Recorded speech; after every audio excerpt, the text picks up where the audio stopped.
There's a good chance you've probably been told your whole life, be independent. Don't rely on anyone. Stand on your own 2 feet. Especially as a woman, we're told that needing help makes us weak, that being dependent is something to avoid at all costs. But what if I told you that God doesn't want you to be independent? What I have personally seen in my life is that the more that I walk with Jesus, the more that I realize that the Christian life isn't about becoming more self-sufficient. It's actually about becoming more childlike, more dependent, open to receiving help and receiving love, which is something that I personally struggle with. And one of my major things that I've had to learn over time is that dependence is not weakness. That's actually humility, the most important virtue that one can obtain. And in this video, I want to share how God used my own struggles, whether that's with money, with pride, with my identity, to teach me one of the hardest lessons of all, that holiness isn't found in doing everything on your own. It's actually found in learning how to receive help and to receive love. From others, yes, but most importantly from God. You know, there's this one moment in the Gospels that always stood out to me, which was when Jesus is carrying his cross and he actually accepts the help of Simon of Cyrene. That image has never left me. I mean, if anyone could have carried his cross alone, it would be Jesus. But he allowed someone, a complete stranger, to step in and to help him. That wasn't weakness. That was humility. And I think he did it not just because he needed physical help, but it was to teach us something. The truth that holiness includes receiving help. That being human means being dependent sometimes. And this is not a punishment. It's actually a path of grace. And I'll be honest, that's not easy for me. There has been seasons in my life, including right now, where I've been forced to rely on other people in ways that I never wanted to. An example right now is like me living at home, in my 30s, depending on my mom. Financially, things haven't always looked the way that I've hoped they would look. I was expecting my life to look completely different than it is right now. Like, if you asked me in the past, if I were to ever imagine the life I'm living now, I would be like devastated, basically. Like, this was not what I was imagining for myself at all. Now, here's the interesting thing. The plot twist is that I'm the best that I've ever been. That is because I have Jesus. And that is the only reason. On paper, my current life would be something that my old self would have labeled a failure. But to be real, at the beginning of my faith journey, I did not like it. I felt very embarrassed, frustrated, and even angry with God at times for putting me in a position of dependence on my parents and on him. All I ever wanted was independence, honestly. But over time, I've come to see that this was the exact thing that he was trying to prune me from. God wasn't punishing me. He was breaking the idol that I had in myself of self-reliance. He was teaching me the same thing he showed us when he allowed Simon to help carry the cross. And that is this: it's okay to be small. That needing help from others is not a failure. That dependence, when it is rooted in love, is holy. When you really think about it, dependence is the very heart of the Bible. From Genesis to Revelation,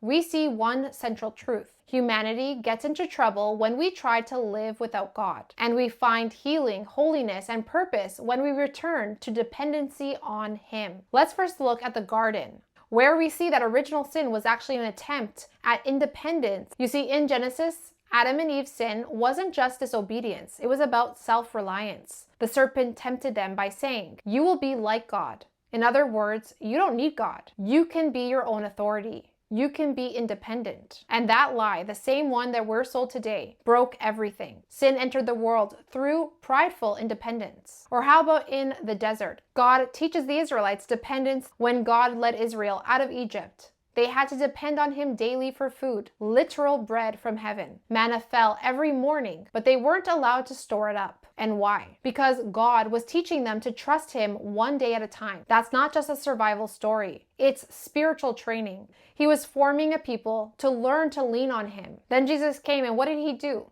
He emptied himself and became obedient. He consistently said things like, "The Son can do nothing of himself," which you'll see in John 5:19. Or how about John 6:38? "I came not to do my own will, but the will of the one who sent me." Jesus, who is God, chose the posture of dependence to redeem our rebellion. And then he tells us to follow him. That's not a call to self-reliance. That's a call to be like him in humility. Finally, Jesus tells us plainly in Matthew 18:3, unless you become like little children, you will not enter the kingdom of heaven. Not scholars, not like little warriors, not influencers, but children. Because children know how to trust. Children don't perform to be loved. They simply receive. They receive the help. They receive the love. And that's what God wants us to simply do, to receive his love, not to be independent adults in faith, but dependent sons and daughters of God who know how to receive, which can be really hard for some of us. I know it can be really hard for me at times.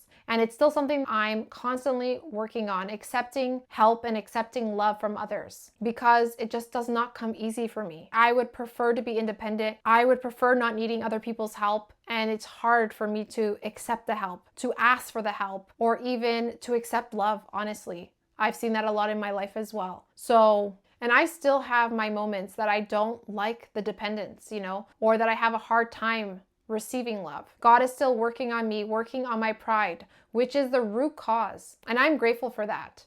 And that the fact that he never gave up on me, and he continues to never give up on me, that he continues to love me no matter what, no matter all of the failings, my shortcomings, the fact that, it's hard for me to accept the love and to accept help and all that kind of stuff. He's still constantly giving me that love and that help regardless, And he always reminds me that I don't need to be strong. I don't need to be perfect. My pride is the one that tells me that I need to be those things. Pride doesn't always look like arrogance. Sometimes it looks like self-reliance. But grace flows downward. God exalts the humble. For me personally, I have a hard time detaching my worth to what I do and how I behave and how I act. And because it is a paradox, I struggle with paradoxes, But God has to keep reminding me that you're not loved for what you do. You are loved because you are mine and nothing else. Dependence isn't spiritual immaturity. It's actually the goal of spiritual maturity. The more that we grow in holiness, the more we come to see that I cannot do this alone, that I need God, I need others. The world tells me to become independent, but God invites us to become more dependent, more childlike. We are called to run to the Father, not away from him. And even now in this season where I still depend on others more than I want to, I've started to see it differently. I know that I am right where I'm supposed to be because I can trust God. This isn't God trying to punish me. This is God fathering me. And I'm learning more and more